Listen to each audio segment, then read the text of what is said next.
ETF index mutual funds నేర్చుకుని stock మార్కెట్లో రాణించాలనుకుంటున్నారా? వెంటనే ఈ నెంబర్కి కాల్ చేయండి. నమస్తే, welcome back to Suman TV. Cherlapalli family suicide, మరి మిస్టరీ వీడిపోయిందని అనుకున్నాము. స్ట్రెస్ వల్ల సూసైడ్ చేసుకున్నారు. పిల్లలతో సహా సూసైడ్ చేసుకోవడం అనేది ఇది చాలా బాధాకరమైన విషయం.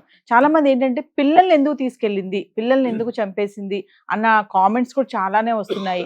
అయితే దీని వెనకాల చూస్తే ఇప్పుడు ల్యాప్టాప్, మొబైల్స్ ఇవన్నీ కూడా రీట్రైవ్ చేస్తున్నారు. ఆల్రెడీ సూసైడ్ చేసుకుని ఒక గంట ముందు మెసేజ్ అన్ని కూడా డిలీట్ చేశారు అనే ఒక వార్త అయితే వినిపిస్తుంది. మరి ఇప్పుడు ఇవన్నీ కూడా ఫారెన్సిక్ వెళ్ళాయి, ల్యాప్టాప్, మొబైల్ ఇవన్నీ కూడా అంటున్నారు. మరి ఇవన్నీ కూడా రీట్రైవ్ చేస్తే గనక ఈ సూసైడ్కి గల కారణాలు ఏంటి అనేవి తెలుస్తాయా? మరి దీనిపై మనతో సమాచారం అందించడానికి ఈరోజు మనతో పాటు ఉన్నారు సీనియర్ ఐపీఎస్ ఆఫీసర్ రెడ్డన్న గారు. నమస్తే సార్. నమస్కారం అండి.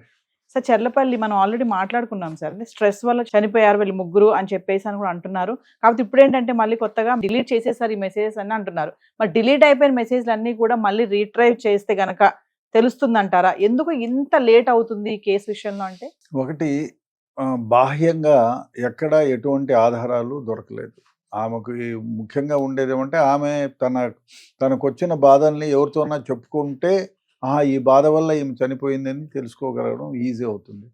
కానీ అక్కడ తల్లి ఇంట్లోనే ఉంది, చెప్తే అక్కడ చెప్పాలి. ఆమె ఆఫీస్లో పనిచేసే దగ్గరన్నా చెప్పాలి, లేదన్నా క్లోజ్గా ఉండేవాళ్ళతో చెప్పాలి. అది ఇది కాకపోతే భర్తతో మరీ అటాచ్మెంట్ ఎక్కువ ఉంటే భర్తతో చెప్పి షేర్ చేసుకోవాలి.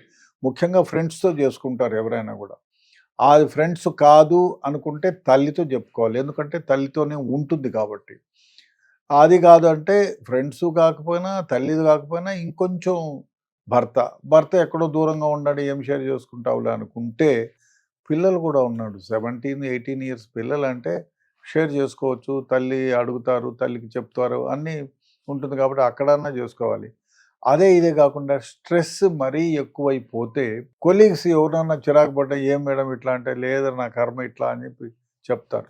అక్కడ లేదు అంటే ఎక్కడ కానీ ఆమె స్ట్రెస్లో ఉన్నట్టు కానీ, ఆ రోజు ముందు రోజు కూడా ఆమె ఆఫీసు క్లియర్ కట్గా నీట్గా పనిచేసింది, అందరితో హ్యాపీగానే నవ్వుతానే మాట్లాడింది. అటువంటి ఆమె ఆల్ ఆఫ్ ఎ సడన్ ఇంత డెసిషన్, వెరీ స్ట్రాంగ్ డెసిషన్, ఎవ్వరు తీసుకోలేని డెసిషన్. ఇప్పుడు మామూలుగా చూడండి, ఏదైనా గద్ద పిల్లల్ని చంపడానికి వస్తే తను అడ్డం పెట్టుకొని కాపాడుతుంది పిల్లల్ని.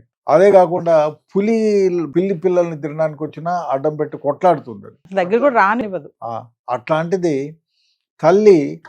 ఇంకోటి ఏమంటే చాలా సందర్భాల్లో విన్నాము, తనకి మన ఇండ్లలో కూడా చూస్తూ ఉంటాం, అన్నం తక్కువ ఉంటే సరే నేను తినేసాను ఆల్రెడీ, నువ్వు తినే బాబు అని పిల్లలకో భర్తకో పెట్టి, నేను తినేసి వచ్చాను, అబ్బా నాకు కడుపు నొప్పిగా ఉంది నేను తిన్ను అని. వాళ్ళు తిన్న తర్వాత ఏదో మిగిలితే తింటుంది, లేకపోతే మంచినీళ్ళు దాకా పడుకుంటుంది. అంటే తల్లి ఎప్పుడు తనకు లేకపోయినా తనకు బాధపడినా పిల్లల్ని బ్రతికించుకోవాలనేటువంటి ఆలోచన ప్రతి తల్లిలో సహజంగా ఉంటుంది. అది పోను తల్లే హక్కును చేర్చుకొని మరి చావుకు దగ్గరైందంటే డెఫినెట్గా దీని వెనకాల ఏదో నిగూఢమైనటువంటి ఏదో ఒక నిశ్శబ్దం, ఒక నిజం దాగి ఉంది. దాన్ని బయటికి తీయాలంటే ఏమో ఫ్రెండ్స్ని అడగాలి, ఫ్రెండ్స్లో ఎక్కడా లేదు, తల్లి ఏం చెప్తా లేదు, భార్య ఏం చెప్తా లేడు, తనతో కలిసి ప్రయాణం చేసేటువంటి తోడుపుట్టిన అన్నతో షేర్ చేసుకోవాలి. వాళ్ళిద్దరు బిజినెస్ పార్ట్నర్స్, ప్రతి ఒక్కటే ఆమె షేర్ చేసుకోవాలి. అదే కాకుండా అన్న ఏమి బిజినెస్ చేసినా చెల్లి ద్వారానే చేసుకుంటాడు, చెల్లినే ముందు పెడతాడు. పోని ప్రాపర్టీ గొడవే ఉందనుకుందాం, ప్రాపర్టీ గొడవ ఉంటే ప్రాపర్టీ మొత్తం అన్న చెల్లి కలిపి వ్యాపారం చేసే తల్లి పేరు మీద కాకుండా తన పేరునే పెట్టుకునింది. పోనీ మా అన్న మోసం చేసినాడు, నేను అప్పులు తెచ్చాను వాళ్ళకి కట్టాలనే దానికి లేదు, ఎందుకంటే ప్రాపర్టీ మొత్తం ఈమె పేరు మీద ఉంది కాబట్టి అది రూల్ అవుట్. ఎందుకు చనిపోయింది? సరే, బహుశా నిగూఢంగా ఇంకా ఎవరికి తెలియనటువంటి ఏదో రహస్యం ఉంటుంది అనుకుంటే, అప్పుడు ముందు అతి ముఖ్యంగా ఫోన్లన్నా వాడాలి, లేకపోతే ల్యాప్టాప్ అన్నా వాడుకోవాలి. ఈ రెండిట్లో మెసేజ్ డిలీట్ చేసేదానికి అవకాశం ఉంది. డిలీట్ చేసినా కూడా గూగుల్ ఐక్లౌడ్ బ్యాకప్లోకి వెళ్ళి వీళ్ళు రిట్రైవ్ చేసుకుంటే దేర్ ఈజ్ ఎ ఛాన్స్ దాని నుంచి ఆ మెసేజెస్ అన్నీ కూడా రిట్రైవ్ అవుతాయి. చాలా వరకు రిట్రైవ్ చేసుకొని చూసుకుంటే ఏమేమి ట్రాన్సాక్షన్ అయింది, ఎక్కడి నుంచి మెయిల్ వచ్చింది, ఎక్కడి నుంచి మెసేజ్ వచ్చింది, ఆ కాంటెంట్ ఏమనేది తెలుసుకుంటుంది. అందుకోసమే ఆ ల్యాప్‌టాప్‌ని, ఆ తర్వాత ఫోన్‌ని ఆ 2 కూడా ఫారెన్సిక్ దగ్గరికి ల్యాబ్‌కి పంపించారు. అది చూస్తారు వాళ్ళు టెక్నికల్‌గా కొన్ని ఓపెన్ అవ్వచ్చు, కొన్ని ఓపెన్ కాకుండా పోవచ్చు. లేదు ఆమె ఐక్లౌడ్‌లోకి కూడా వెళ్ళి ఐక్లౌడ్. కెళ్ళి ఆ వాట్సాప్ మెసేజెస్ రిట్రైవ్ అనే ఆప్షన్‌ను కూడా డిలీట్ చేసి ఉంటే ఏం చేయలేము. లేదా డెఫినెట్‌గా దేర్ మస్ట్ బి సమ్ అంటే ఈ ఏమేమి డిలీట్ చేసిందని కనుక్కోవడానికి దాదాపు 90% వ్యూలు ఉంది. కాబట్టి అదే చూస్తూ ఉంటారు. కొన్ని సందర్భాల్లో ఓపెన్ కావు. దానికి టెక్నాలజీతో సంబంధం పెట్టుకొని ఏదో చేస్తే డెఫినెట్‌గా రిట్రైవ్ అవుతాయి. అదే ప్రయత్నంలోనే లేట్ అవుతుంది అనుకుంటున్నాను. అంటే సార్ ఇక్కడ విషయం ఏంటంటే ఆవిడ గురించి పక్కన పెడితే పిల్లల్ని, అంత పెద్ద పిల్లల్ని ఎలా ఈవిడ తీసుకెళ్ళి ఆ బలవన్మరణానికి పాల్పడ్డారు. ఆ రైల్వే ట్రాక్ మీద నడుస్తున్నప్పుడు కూడా మనం ఆ వీడియోలు మీరు కూడా చూసే ఉంటారు. చాలా చక్కగా వెళ్తున్నారు. ఎవరికి టెన్షన్ లేదు, ఓ భయం లేదు, బాధ లేదు. చక్కగా మాట్లాడుకుంటూ ఇంటరాక్షన్ గానే వెళ్తున్నారు. అలా వెళ్ళిపోయి ట్రైన్ కింద పడడం అంటే అది మామూలు విషయం కాదు కదా సార్ అసలు. ఇంకో విషయం వీళ్ళు 3:30 గంటలు ఉన్నప్పుడు రైల్వే స్టేషన్‌లో 2 ట్రైన్లు 3 ట్రైన్‌లో పాస్ అయినాయి. పాస్ అయ్యాయి. వీళ్ళు నడుస్తున్నప్పుడు కూడా పక్కన ఒక ట్రైన్ వెళ్తుంది కదా సార్ సో ట్రాక్ మీద. వీళ్ళు ఇమ్మీడియట్ డెసిషన్ తీసుకున్నట్టు అనిపించలేదు. ఇమ్మీడియట్ డెసిషన్ తీసుకుంటే 3-4 ట్రైన్లు పోతే దేని కిందన వాళ్ళు చావాలనుకొని అదే ప్రయత్నంలో అక్కడికి వెళ్ళి ఉంటే ఏదో ఒకటి ట్రైన్లో ఏముంది, ట్రైన్ అయితేనేముంది, గూడ్స్ అయితేనేముంది చావడానికి. సో కాబట్టి ఏదో అక్కడ 3 గంటలు నిలబడుకొని తర్కించుకొని పిల్లల్ని కన్విన్స్ చేసి ఈ సిచ్యువేషన్లో మనం బ్రతకడం దండగా అనేది కన్విన్స్ చేసిండాలి. ఎందుకంటే టీనేజ్ పిల్లలు అంత తొందరగా ఎవరి మాట వినరు, ఆర్గ్యూ చేస్తారు. వాళ్ళలో ఆ ఇన్పుట్ ఉంటుంది ప్రతి పిల్లోళ్ళు, అమ్మాయిలు అబ్బాయిలు. అలా వెల్ గ్రోన్ అప్ బాగా ఇప్పుడు ముందు కాలం లేదు. 30 ఏళ్ల క్రితం పిల్లలకి ఇప్పటికీ నక్కకు నాగలోకానికి ఉన్నంత డిఫరెన్స్ ఉంది. ఇప్పుడు ఏమైనా చెప్తే ఆగు మమ్మీ నేను చూసి చెప్తానంటాడు, వాదిస్తారు.